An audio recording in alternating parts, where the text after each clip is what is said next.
Hello friends, welcome to Keshav education. मैं खुशी। कैसे हैं आप सभी लोग? I hope everybody is doing well. तो फ्रेंड्स, आज मैं आपके लिए लेकर आई हूँ करंट अफेयर्स 2023 यानी कि 2023 के करंट अफेयर्स के महत्वपूर्ण प्रश्न जो आपके अब आने वाली सभी परीक्षाओं के लिए महत्वपूर्ण है। तो चलिए फ्रेंड्स, वीडियो शुरू करते हैं। प्लीज़ फ्रेंड्स, वीडियो शुरू करने से पहले अगर आप हमारे चैनल पर नए हैं तो प्लीज़ हमारे चैनल को सब्सक्राइब कीजिएगा और हमारे वीडियो को शेयर और लाइक भी ज़रूर कीजिएगा। ठीक है फ्रेंड्स, तो चलिए शुरू करते हैं आज का पहला प्रश्न।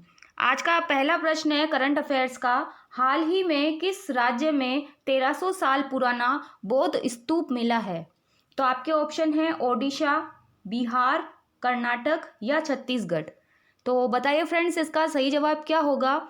तो फ्रेंड्स, अभी फ़िलहाल में 1300 साल पुराना बौद्ध स्तूप जो है वो अभी ओडिशा राज्य में मिला है। करंट अफेयर्स के सारे प्रश्न आपके लिए बहुत महत्वपूर्ण हैं। ऑल इंडिया जो करंट अफेयर्स के प्रश्न है वो मैं आपके लिए 15 प्रश्न लेकर के आई हूँ आज। आप देखें कि आपके 15 में से कितने प्रश्न सही होते हैं। और कमेंट सेक्शन में कमेंट भी कीजिएगा कि आपके 15 में से कितने प्रश्न सही हुए हैं, कितनी आपकी तैयारी है। अब बढ़ते हैं आगे। अगला प्रश्न है फ्रेंड्स, आईएमएफ के अनुसार किस देश में 2023 में वैश्विक विकास में 15% योगदान देने की क्षमता है? तो आपके ऑप्शन है अमेरिका, भारत, बांग्लादेश या फिर चीन। तो फ्रेंड्स, इसमें जो सही उत्तर होगा वो होगा option number B, Bharat. IMF के अनुसार भारत में 2023 में वैश्विक स्तर में 15% योगदान देने की क्षमता है। फ्रेंड्स, आपके जो हाई कोर्ट एलडीसी का जो एग्ज़ाम आने वाला है उसमें करंट जीके में भारत का जो करंट अफेयर्स है वो भी उसमें इंक्लूड है। तो आप देखिए आपके कितने प्रश्न सही होते हैं। और जो भी कंपटीशन एग्जाम की तैयारी करें प्लीज़ आप उन तक ये वीडियो ज़रूर शेयर करें। अब बढ़ते हैं हमारे अगले प्रश्न की तरफ। क्वेश्चन नंबर 3, किस कंपनी ने हाल ही में अपना नया लोगो अपडेट किया है? आपके ऑप्शन है सैमसंग, वीवो, ओप्पो या फिर नोकिया। तो बताइए फ्रेंड्स, इसका क्या जवाब होगा? तो फ्रेंड्स, इसका सही जवाब जो होगा वो होगा option number D, Nokia company ने हाल ही में अपना नया लोगो अपडेट किया है। अब बढ़ते हैं हमारे अगले क्वेश्चन की तरफ। क्वेश्चन नंबर 4, किस देश ने हाल ही में छठी बार महिला T20 वर्ल्ड कप का खिताब जीता है? तो बताइए फ्रेंड्स, इसका जवाब। इसका ऑप्शन है आपके ऑस्ट्रेलिया, इंग्लैंड, भारत या फिर बांग्लादेश। तो बताइए इसका सही जवाब क्या होगा? तो फ्रेंड्स, इसका सही जवाब जो होगा वो होगा ऑप्शन नंबर ए, ऑस्ट्रेलिया ने हाल ही में छठी बार महिला T20 कप का खिताब जीता है। अब बढ़ते हैं हमारे अगले प्रश्न की तरफ। क्वेश्चन नंबर 5, हाल ही में किसने 2023 का मार्कोनी पुरस्कार जीता है? तो आपके ऑप्शन है इसमें राम बालकृष्णन, हरि बालकृष्णन, शैलेंद्र बालकृष्णन या फिर उपयुक्त में से कोई नहीं। तो फ्रेंड्स, 2023 का मार्कोनी पुरस्कार जो है वो हरि बालकृष्णन ने जीता है।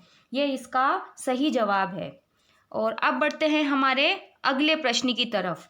क्वेश्चन नंबर 6, हाल ही में किसने खेल आधारित शिक्षण संस्थान जादुई पिटारा का परिचय दिया है? तो जादुई पिटारे का जब नाम आएगा तो बताइए फ्रेंड्स, आपके ऑप्शन है अश्विनी वैष्णव, धर्मेंद्र प्रधान, अमित शाह या फिर नरेंद्र मोदी। तो बताइए फ्रेंड्स, इसका सही जवाब क्या होगा? फ्रेंड्स, तो जादुई पिटारे का जब नाम आए तो उसमें एक ही ऑप्शन होगा, धर्मेंद्र प्रधान। इन्होंने खेल आधारित शिक्षण संसाधन जादुई पिटारे का परिचय दिया है। प्लीज़ फ्रेंड्स, हमारे चैनल को भी आप सब्सक्राइब कीजिए ताकि टाइम टू टाइम आपको नोटिफिकेशन मिलता रहे। अब बढ़ते हैं हमारे अगले प्रश्न की तरफ। आई होप कि आपको आज के करंट अफेयर्स के प्रश्न अच्छे लग रहे होंगे। ये 2023 के रिसेंटली जो अभी जो चल रहा है उसी से रिलेटेड है। और आजकल एग्ज़ाम में 4-5 दिन पहले तक का भी करंट अफेयर्स आता है। अब है आपका अगला प्रश्न, किस राज्य ने हाल ही में 54 साल बाद संतोष ट्रॉफी जीती है? तो आपके ऑप्शन हैं कर्नाटक, बिहार, राजस्थान या फिर गुजरात। तो बताइए फ्रेंड्स, इसका सही जवाब क्या होगा? तो फ्रेंड्स, इसका सही जवाब होगा ऑप्शन नंबर ए, कर्नाटक ने 54 साल बाद संतोष ट्रॉफी जीती है। यह था हमारा 7वां प्रश्न। अब बढ़ते हैं हमारे अगले प्रश्न की तरफ। क्वेश्चन नंबर 8, हाल ही में भारत और किस देश ने अनुसंधान प्रौद्योगिकी पर समझौता ज्ञापन पर हस्ताक्षर किए हैं? भारत ने किस देश के साथ अनुसंधान प्रौद्योगिकी पे समझौते पे हस्ताक्षर किए? आपके ऑप्शन है डेनमार्क, मैक्सिको, रूस या फिर चीन। तो इसका सही जवाब जो होगा वो होगा ऑप्शन नंबर बी, मैक्सिको देश के साथ भारत ने अनुसंधान प्रौद्योगिकी समझौता ज्ञापन पर हस्ताक्षर किए हैं। अब बढ़ते हैं हमारे अगले प्रश्न की तरफ। आप अपना मूल्यांकन करते रहिए कि आपके कितने प्रश्न सही हो रहे हैं 15 में से।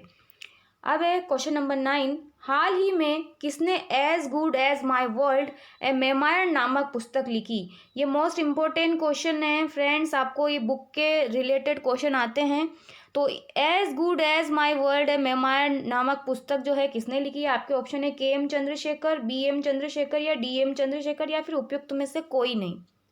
तो फ्रेंड्स इसका सही जवाब जो होगा वो होगा ऑप्शन नंबर ए, के एम चंद्रशेखर ने as good as my world a memoir नामक पुस्तक लिखी है। इसको आप ध्यान रखिएगा, ये क्वेश्चन आ सकता है। अब बढ़ते हैं हमारे अगले क्वेश्चन की तरफ। Question number 10। हाल ही में 8वें राष्ट्रीय फोटोग्राफी पुरस्कार समारोह में लाइफ टाइम अचीवमेंट पुरस्कार से किसे सम्मानित किया गया है? तो आपके ऑप्शन है हिमा दास, शिप्रा दास, लीना दास या फिर कृष्णा दास। तो फोटोग्राफी पुरस्कार की जब बात आए तो एक ही नाम आएगा और वो है शिप्रा दास। तो ये क्वेश्चन भी मोस्ट इम्पोर्टेंट है, आपको ध्यान में रखना है। ये वे प्रश्न है जो आने लायक है एग्जाम में। तो इसका सही ऑप्शन होगा शिप्रा दास। अब बढ़ते हैं हमारे अगले प्रश्न की तरफ। हमारा अगला प्रश्न है क्वेश्चन नंबर 11। हाल ही में किसने स्वच्छ भारत मिशन के तहत स्वच्छोत्सव का शुभारंभ किया है? तो स्वच्छोत्सव की जब बात आएगी तो उसमें क्या नाम आएगा फ्रेंड्स? आपके ऑप्शन है हरदयाल सिंह, हनुमान सिंह, शैलेंद्र सिंह या फिर हरदीप सिंह पुरी। तो जब फ्रेंड्स स्वच्छोत्सव की बात आए स्वच्छ भारत मिशन के तहत तो एक ही नाम आएगा, हरदीप सिंह पुरी। इसको भी आपको ध्यान में रखना है। ओके फ्रेंड्स, अब बढ़ते हैं हमारे अगले क्वेश्चन की तरफ। Question number 12।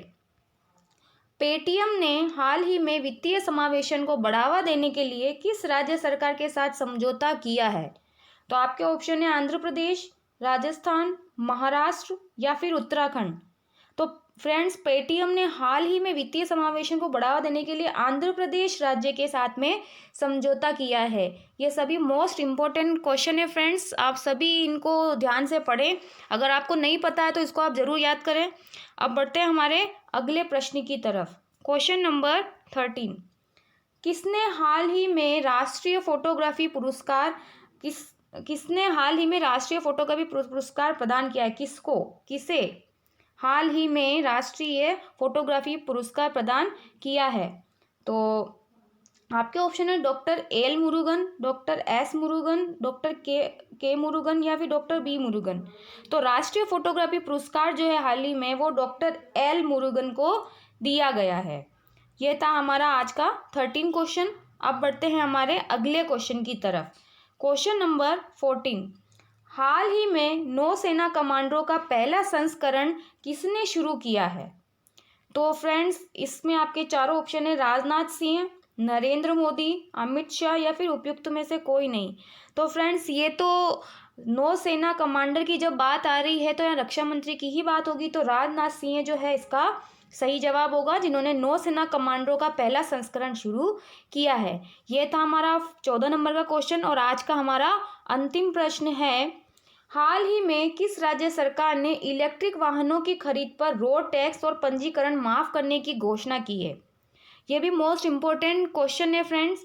आपके ऑप्शन है उत्तर प्रदेश, मध्य प्रदेश, गुजरात या महाराष्ट्र। तो बताइए इसका सही जवाब क्या होगा? तो फ्रेंड्स इसका सही जवाब जो होगा वो होगा उत्तर प्रदेश। यानी कि उत्तर प्रदेश सरकार ने इलेक्ट्रिक वाहनों की खरीद पर रोड टैक्स और पंजीकरण माफ करने की घोषणा की है। तो फ्रेंड्स ये थे हमारे आज के 15 प्रश्न। आई होप आपको आज के प्रश्न भी अच्छे लगे होंगे। प्लीज़ हमारे वीडियो को ज़्यादा से ज़्यादा शेयर करें, लाइक करें, ताकि जो भी कंपटीशन एग्जाम की तैयारी कर रहे हैं उन तक ये वीडियो पहुँच पाए। और प्लीज़ आप इसी तरह से अपना सपोर्ट बनाए रखिए और हमारे चैनल को भी सब्सक्राइब कीजिए। तो फ्रेंड्स मिलते हैं कल फिर इसी तरह से कल की वीडियो में। Okay friends.